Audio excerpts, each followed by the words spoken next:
So the Anthony Joshua-Dillian White rematch appears to be dead in the water. Apparently the two sides can't agree on the money. And so now the speculation is who Anthony Joshua will fight on August 12th instead. Eddie Hearn has been playing his cards very close to his chest. He hasn't been very forthcoming about potential opponents for AJ, but apparently he does have a shortlist. One of the names, however, has been confirmed on a shortlist, and that is Ajit Kabayel. Now, I can already hear the Tyson Fury brain donors saying, how come it's okay for AJ to fight Kabayel, but it's not okay for Tyson Fury to do it? That's hypocritical. No, it's not hypocritical.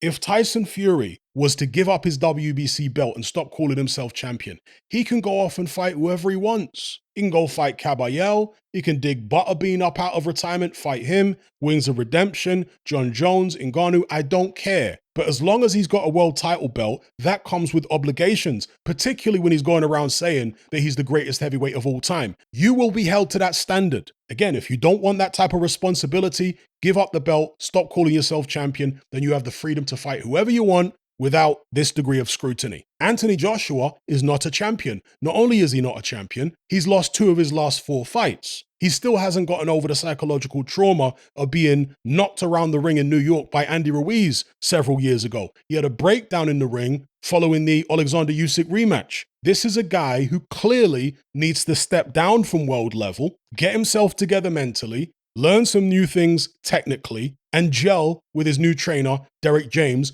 before making another run at world level. That's the way it's always been done. When Mike Tyson lost to Buster Douglas back in the days, they didn't throw him straight back in at the deep end. They gave him a few easier fights. They allowed him time to gel with his new trainer, Richie Giacchetti, before they eventually stepped him up against Razor Ruddock. And of course, the plan after that was to fight Evander Holyfield or whoever had the title by the time he got his shot. With Lennox Lewis, similar thing. When he lost to Oliver McCall, they didn't bring him straight back at world level and stick him in with Riddick Bowe or one of the top guys. No, they brought him back against the journeyman in Lionel Butler. Then they gave him Justin Fortune. They stepped him up gradually, allowed him to build his confidence back, and allowed him to gel with his new trainer, Manny Stewart. With Anthony Joshua, well, he's not as great as those 2 fighters, is he? So if they had this rebuilding process, why wouldn't Anthony Joshua have it? It's just that simple. It's not rocket science, guys. And so with Anthony Joshua, him fighting Ajit Kabayel, is that acceptable for where he's at right now at this stage of his career?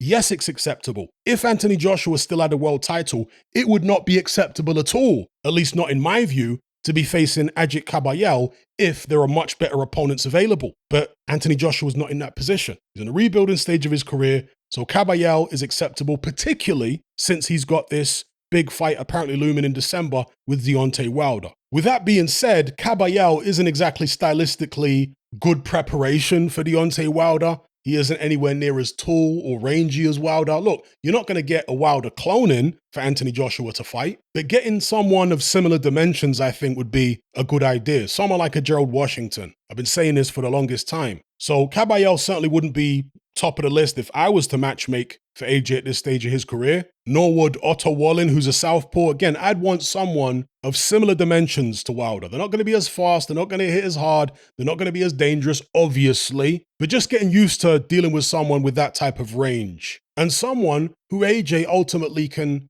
beat up and knock out and give him some confidence going into the Wilder fight. Ideally, AJ probably needs 2 or maybe even 3 fights of a lower level before stepping up and facing Wilder or a Tyson Fury. Again, that's what Mike Tyson did. That's what Lennox Lewis did. They had at least 2 fights. Well, in the case of Mike Tyson, he had 2 fights and then he stepped up against Razor Ruddock. With Lennox Lewis, he fought Lionel Butler, Justin Fortune, Tommy Morrison, which was a bit of a step up, but Morrison wasn't in his prime by the time Lewis faced him. And in fact, that was the last professional fight Morrison had before a long hiatus after he tested positive for HIV.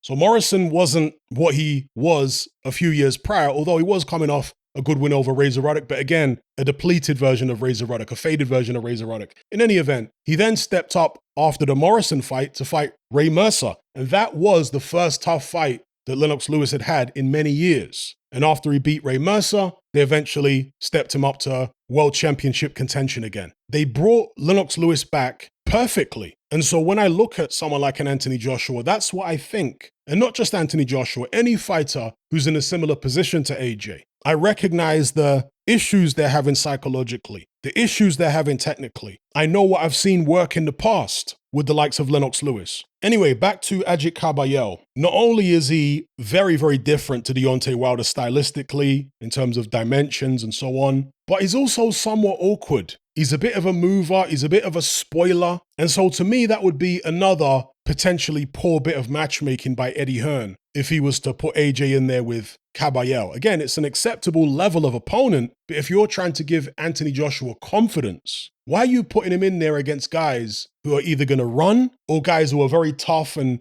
defensively awkward like Jermaine Franklin? Deontay Wilder was given the perfect comeback fight against Robert Helenius. That's how it's done. That was exactly what Wilder needed in terms of confidence. They put him in there against the guy who had similar dimensions to Tyson Fury, looked similar to Tyson Fury, a guy who can punch, a guy who was coming off a couple of wins, whose confidence was high, but who was also vulnerable, and who Deontay Wilder was very familiar with, having sparred many, many rounds together. So they got it absolutely bang on with that one. Anyway, that's my take on this news that Ajit Kabayel is on the short list of opponents to fight Anthony Joshua on August 12th. Doesn't mean he's the guy. It hasn't been confirmed that he's going to be the one. No, he's on the short list. So let me know what you guys think about all this in the comment section below.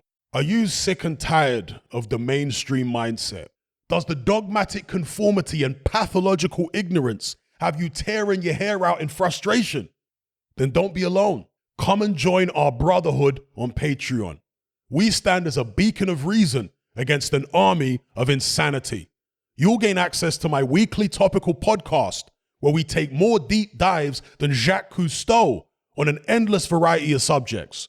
There's also videos, interviews, live Q&As, as well as a vast back catalog of previous episodes, including my popular Confessions of a Nightclub Bouncer series. You can listen via the Patreon app or download in high-quality MP3. Connect with myself and hundreds of other members in our Element chat group. There's no contract, no commitment, you can cancel at any time, and it's cheaper than a Mickey D's McMuffin. Just head to my Patreon page via the link below this video and select the tier called the Brotherhood of Reason. I'll see you over there.